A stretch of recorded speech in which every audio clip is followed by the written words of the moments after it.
சாதனங்கள் ஏன் சூடாகின்றன, இதை எப்படி தடுப்பது, இதை பற்றி தான் இந்த காணொளியில் பார்க்க போகிறோம்.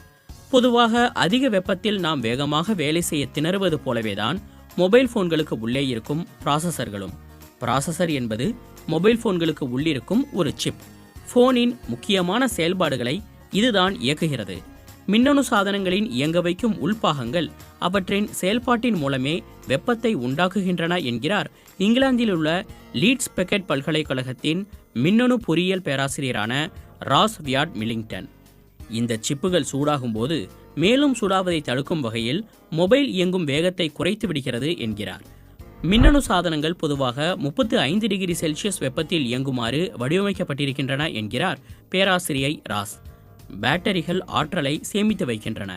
அவை குறிப்பிட்ட வெப்பநிலையில் வேலை செய்யுமாறு வடிவமைக்கப்பட்டிருக்கின்றன. அவை சூடாக அவற்றின் வேலைப்பளு அதிகரிக்கிறது. இதனால் அவை அதிக ஆற்றலை செலவிடுகின்றன என்கிறார். இதனால் பேட்டரிகள் விரைவாக சார்ஜ் இழக்கின்றன. அவற்றை குளிர்விப்பதும் கடினமாகிறது.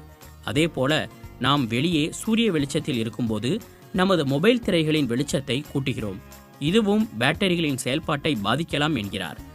உங்களது மொபைல் போனின் திரை திடீரென மாறியிருக்கிறது என்றால் வெப்பம் ஒரு காரணமாக இருக்கலாம். குறிப்பாக பழைய போன்களில் ஒரு சிறிய சேதம் இருந்தால் வெப்பம் அதனை பெரிதாக்கிவிடும் என்கிறார் ராஸ்.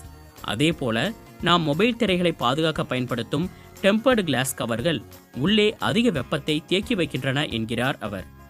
சரி, மொபைல் போன்களை சூடாகாமல் பாதுகாப்பது எப்படி? அதிகமாக சார்ஜ் போடாதீர்கள். சூடாக இருக்கும் போனை சார்ஜ் செய்தால் அது மேலும் வெப்பத்தை உண்டாக்கும். நேரடியாக வெயில்படும் இடங்களில் மொபைல் போன்களை வைக்காதீர்கள். குறிப்பாக கார்களில் அவற்றை வைத்துவிட்டு செல்லாதீர்கள்.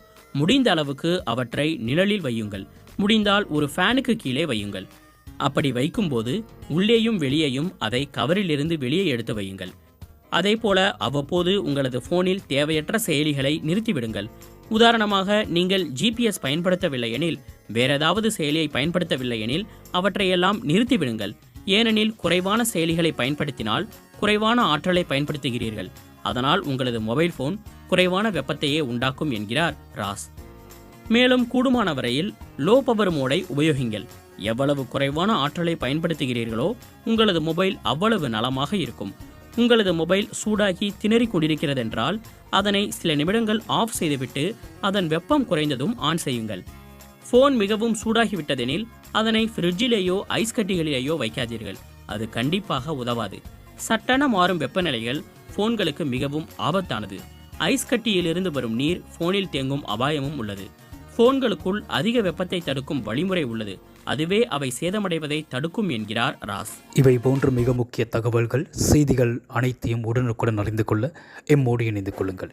இப்பொழுது எம்மை சப்ஸ்கிரைப் செய்யுங்கள் அல்லது ஃபாலோ செய்யுங்கள். உடனுக்குடன் தகவல்கள் உங்கள் விரல் நுனியில்.